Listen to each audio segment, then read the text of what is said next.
Sino si Governor Luigi Villafuerte, ang boyfriend ni Yasi Pressman?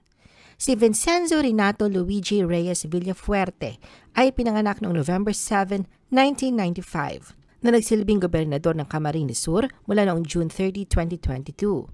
Si Gobernador Luigi ay anak ni Luis Raymond Villafuerte at kapatid ni Miguel Luis Villafuerte. Siya ay apo ni Luis Villafuerte at Nelly Favis Villafuerte. Nagtapos si Gobernador Luigi sa New York University ng mga degree sa Political Science at may minor sa Computer Science. Nagsimula ang kanyang karera sa politika bilang konsihal at umangat sa pwesto hanggang maging gobernador.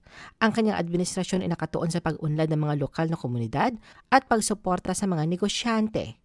Bilang isang batang leader, siya rin ay aktibo nakikilahok sa mga economic initiative at pangkalikasan. Sa ilalim ng kanyang pamumuno, nagkaroon ng mga proyekto para sa sustainable development at mga hakbang upang papanatili ang kalikasan sa rehiyon.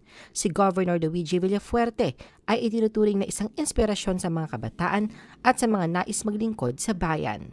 Isang taon na ang relasyon ni Governor Luigi Villafuerte at ni Yasi Pressman.